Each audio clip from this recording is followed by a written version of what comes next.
En pleine rencontre annuelle au coffre, le cours de l'or est venu nous faire un petit clin d'œil en pulvérisant son record en euros et en dollars. On en parle tout de suite dans l'Hebdor, votre revue de presse hebdomadaire autour de l'or, des métaux précieux, de l'économie et de la géopolitique.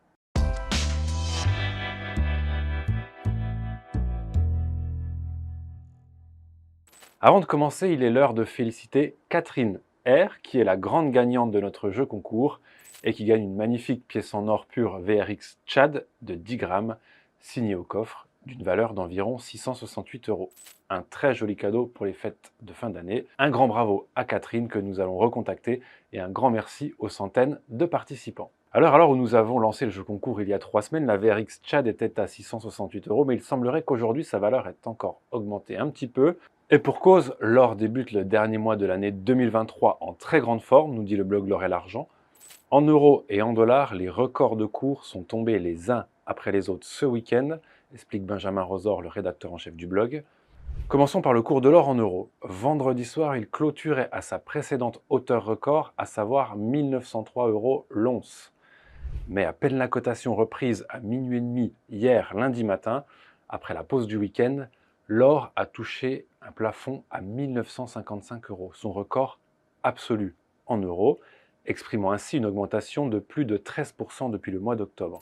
Pour info, le cours de l'or proposé par Ocoff est actualisé tous les quarts d'heure. Mais si l'on entre encore un peu plus dans le détail, on peut observer que l'espace de quelques secondes, une bougie est allée toucher les 1977 euros à minuit 45. Cet envol a été de courte durée et a immédiatement corrigé, avant de se stabiliser dans la matinée d'hier autour des 1905 euros, toujours au-dessus du précédent record de 1903 euros, mais a depuis rebaissé considérablement. Il est redescendu hier après-midi à 1895 euros et ce matin, mardi matin, il était aux environs des 1875-1880. Au niveau du cours en dollars, même record spectaculaire. Au début de la semaine dernière, l'or avait déjà connu une poussée fulgurante en réponse aux enquêtes manufacturières américaines qui continuent de plomber le dollar, nous explique Vera Cash. Mais vendredi, la valeur de l'or en dollars a dépassé les 2071 dollars l'once avant de littéralement crever le plafond lundi autour de minuit et demi en touchant les 2129 dollars l'once. Là encore, si nous zoomons sur un espace-temps encore plus précis, une bougie est même allée taper la barre des 2145 dollars l'espace de quelques secondes. Là encore, tout cela avant de logiquement corriger et de redescendre ensuite autour des 2045 dollars hier en milieu d'après-midi. Mais alors, à quoi sont dus ces records? Déjà, l'effet de levier de vendredi soir puis de lundi matin a eu pour déclencheur le discours de Jérôme Powell, vendredi après-midi. Les déclarations du président de la Fed, qui a annoncé que les taux avaient atteint un niveau suffisamment restrictif, ont eu un effet booster sur le cours de l'or. Pour les investisseurs qui avaient déjà anticipé une fin de la hausse des taux, il n'en fallait pas plus pour valider leurs options.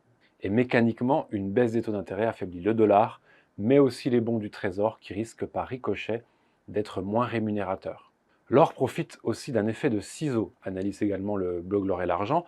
Les chiffres de l'économie américaine notamment montrent un réel ralentissement.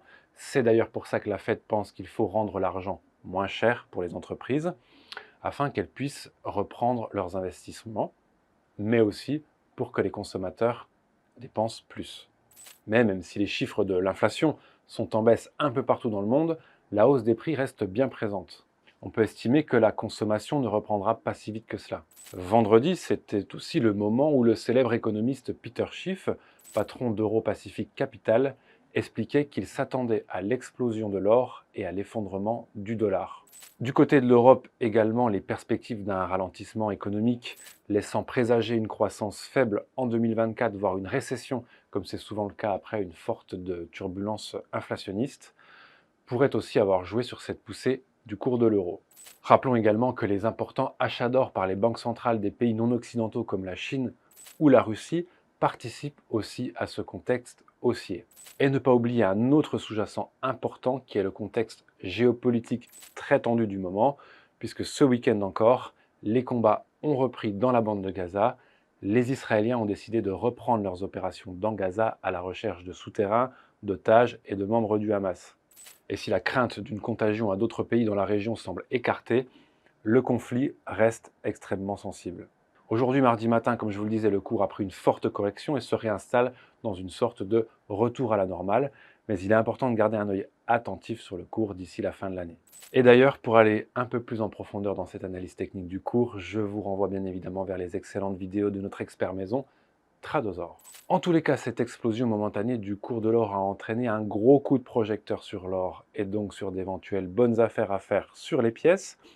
D'autant que ce week-end, le président fondateur d'Aucoffre, Jean-François Faure, a fait une grosse annonce sur une pièce d'or mythique, la célèbre Napoléon 20 francs Marianne Koch. Alors comme nous l'expliquent deux papiers exclusifs du bloc L'or et l'argent, entre 1951 et 1960, plus de 37 millions de médailles ayant la plupart des caractéristiques physiques de la célèbre pièce de 20 francs or au type Marianne Koch, avec de faux millésimes 1907 à 1914, ont été refrappées. Ce sont les fameuses refrappes Pinet. Donc si vous détenez des pièces de 20 francs Marianne Koch, savez-vous si vos pièces sont des originales ou des refrappes?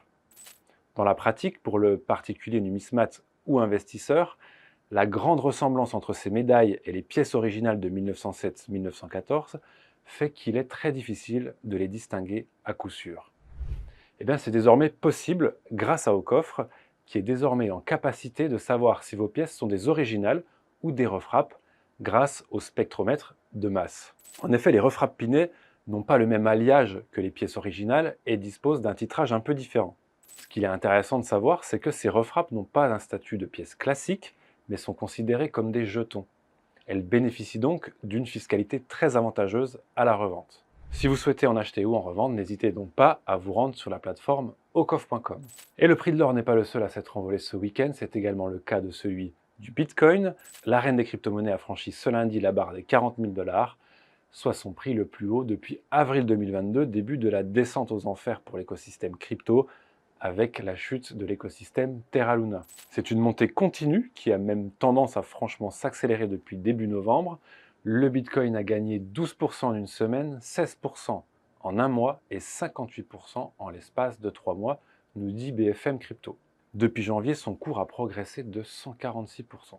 Le Bitcoin a entraîné dans sa hausse l'ensemble du marché crypto, dont l'Ether qui dépasse de nouveau les 2200 $, un plus haut depuis mai de l'année dernière également. Et ça tombe bien car si vous souhaitez acheter du Bitcoin ou de l'Ether de manière simple et entièrement sécurisée, une nouvelle plateforme Made in Aucoffre vient de sortir.